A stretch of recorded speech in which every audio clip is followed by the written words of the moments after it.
আওয়ামী লীগ সব সময় ধর্ম নিরপেক্ষতার স্লোগান দিলেও বাস্তবে যে তারা ধর্মকে ব্যবহার করে তার প্রমাণ দিয়েছে বারবার। নির্বাচন আসলেই নাম সর্বস্ব ইসলামী দলগুলোর সাথে ধারাবাহিক বৈঠক ও চুক্তি সে কথা বারবার প্রমাণ দেয়। ভাই কি কখনো বোনকে ছেড়ে যেতে পারে বলেন? তা আমি তো আপনাদের একটা বোন, কারো বোন কারো মা, তাই না? কাজে ছেড়ে যাবেন কেন? ভালো মন্দ সবকিছু ভাগ করে নেব। এভাবে ইসলামী দলগুলোকে ক্ষমতার লোভ দেখানো হয়।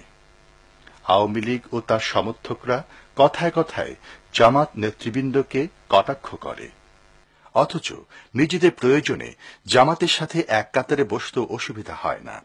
রাজনীতির এ জাতীয় দেউলিয়াপনা এখন মানুষ ঠিকই ধরে ফেলেছে। বঙ্গভবনের অনুষ্ঠানও কিন্তু বয়কট করেন বাংলাদেশের অনেক রাজনৈতিক দল, অথচ এদেরকেই যখন বিদেশি কূটনীতিকরা ডাকেন তাদের বাসায় ব্রেকফাস্ট করতে কিংবা ডিনার করতে, রীতিমতো প্রতিযোগিতা শুরু হয়ে যায় তাদের যাওয়ার জন্য। আমার মনে আছে যে রোজার সময় মতিউর রহমান নিজামী সাহেব বোধহয় জিল্লুর রহমান সাহেবের সঙ্গে হ্যান্ডশেক করেছিলেন কোন একটা এরকম কূটনীতিক অনুষ্ঠানে। সেটা নিয়ে খুব হইচই শুরু হলো। তখন আওয়ামী লীগ থেকে বলা হলো যে এটা একটা ধর্মীয় অনুষ্ঠান ছিল, ধর্মীয় অনুষ্ঠানে হ্যান্ডশেক করতেই পারে। কদিন আগে দেখলাম, যেদিন বারাক ওবামার রেজাল্ট দিচ্ছিল এবং তিনি বিজয়ী হলেন, সেদিন সকালে আবার ব্রেকফাস্টে ডেকেছিলেন মার্কিন রাষ্ট্রদূত মরিয়ার্টি সাহেব কোন এক জায়গায় হোটেলে বা তার বাসায়, আমার ঠিক স্মরণে নেই। এবং সেখানে আপনাকে আমি বলছি, বাংলাদেশের প্রায় প্রতিটি মেজর পার্টি সেখানে অংশগ্রহণ করেছিল। বিএনপি ছিল, আওয়ামী লীগ ছিল, জাতীয় পার্টি ছিল, জামাত ছিল, এবং ওখানে কিন্তু কোনো ধর্মীয় অনুষ্ঠান ছিল না এটা। কিন্তু সেখানে আওয়ামী লীগের জামাতের সঙ্গে একসাথে গিয়ে নাস্তা খেতে যাত যায়নি। সারা দুনিয়া আজ অস্থির।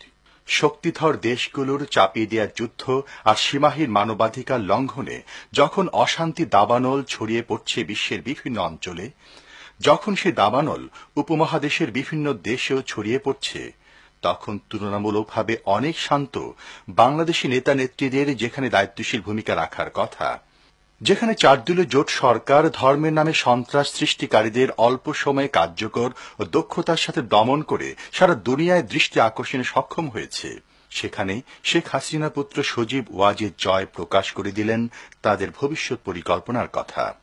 হার্ভার্ড ইন্টারন্যাশনাল রিভিউ নামক জার্নালে গত 19 নভেম্বর 2008 তারিখ সজীব ওয়াজেদ জয় ও কার্ল সিউভাক্কো যুক্তভাবে একটি থিসিস লিখেন।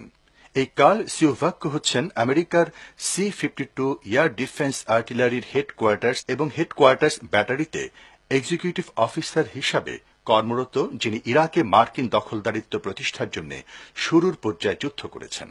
শেখ হাসিনা পুত্র সজীব ওয়াজেদ জয় ও Carl Ciovacco stemming the rise of Islamic extremism in Bangladesh থিসিসে লেখেন, বাংলাদেশে গত 5 বছরে বোরখা বিক্রি বেড়েছে 500 গুণ।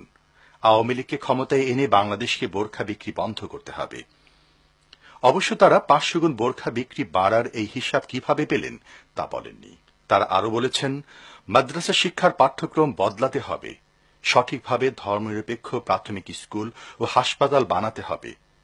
মানুষের চিকিৎসার জায়গা হাসপাতালও যে ধর্মনিরপেক্ষ হাসপাতাল হতে পারে এই প্রথম জানা গেল। জয় সিউভাক্কো আরো লিখেছেন, বাংলাদেশ সেনাবাহিনী ইসলামপন্থীদের দখলে চলে যাচ্ছে বা গিয়েছে, অতএব সেনাবাহিনীকে পুনর্গঠনের জন্য আওয়ামী লীগকে ক্ষমতায় আনা দরকার। বাংলাদেশকে একটি সন্ত্রাসী দেশ হিসেবে চিহ্নিত করার মহল বিশেষের অব্যাহত প্রচেষ্টারই একটি অংশ যে এই থিসিস, তা যে কোনো সচেতন মানুষই বুঝেন।